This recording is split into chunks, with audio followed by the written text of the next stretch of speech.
আসসালামু আলাইকুম। ফাজর হজ হইতে পড়া হইতেছে। তারপর আরাফাত হইতে ফিরিবার সময় জনসমুদ্রের দিকে তাকায় অত্যন্ত চিন্তাযুক্ত হইয়া ভাবিতেছিলাম যে এই বিশাল জনসমুদ্রের মধ্য হইতে মাত্র 6 জন হজ কবুল হইয়াছে। মুজদালাফায় পৌঁছায় এই চিন্তায় আমার চোখ লাগিয়া গেল। আবার স্বপ্নে সেই দুই ফেরেশতাকে দেখিতে পাইলাম। তারা পরস্পর সেই পূর্বগত প্রশ্ন ও উত্তর করিতেছে।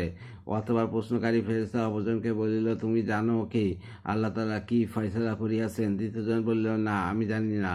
প্রথমজন বলিল, এই ফয়সালা হইয়াছে যে এই 6 জনের প্রত্যেকের খাতিরে 1,1,00,000 লোকের হজ কবুল করা হোক। ইবনে মুসাফফাক রহমতুল্লাহ বলেন, তা অতঃপর যখন আমার চোখ খুলিল তখন আমার এত আনন্দ লাগিতেছিল যা বর্ণনা করা সম্ভব নয়। উক্ত বুজুর্গের অপর একটি ঘটনা লিখিয়াছেন। তিনি বলেন, আমি 1 বছর হজ করার পর আমার মনে অত্যন্ত দুঃখ হইল যে হয়তো কেউ এমনও হইবে যার হজ কবুল হয় নাই। অতএব আমি দোয়া করিলাম, আয় আল্লাহ, আমি আমার হজ ওই দিনকে দান করিলাম যার হজ কবুল হয় নাই।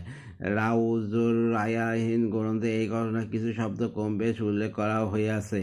পথে লিখিয়াছেন, আমি 50 বারেরও অধিক হজ করিয়াছি এবং উহা সওয়াব রাসূলুল্লাহ সাল্লাল্লাহু আলাইহি ওয়াসাল্লাম ও খোলাফায়ে রাশিদিন এবং আমার মাতা পিতার নামে বকশিশ করি দিয়াছি। একটি হজ বাকি ছিল। আরাফাতের ময়দানে লোকদের কানাকাটির আওয়াজ শুনে আমি সেই হজের সওয়াব এমন ব্যক্তির জন্য দান করিয়া দিলাম যার হজ কবুল হয় নাই। অথবা মুজদালাফায় স্বপ্নে আমার আল্লাহ তাআলা জিয়ারত নসিব হইল।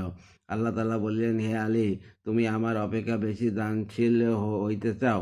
দানশীলতা আমি সৃষ্টি করিয়াছি, দানশীল ব্যক্তিদিগকে আমি সৃষ্টি করিয়াছি। আমি সমস্ত দানশীলতা অপেক্ষা অধিক দানশীল, না চাইতে দানকারীদের অপেক্ষা অধিক দানকারী, সকল বকশিসদাতাদের অপেক্ষা অধিক বকশিসদাতা।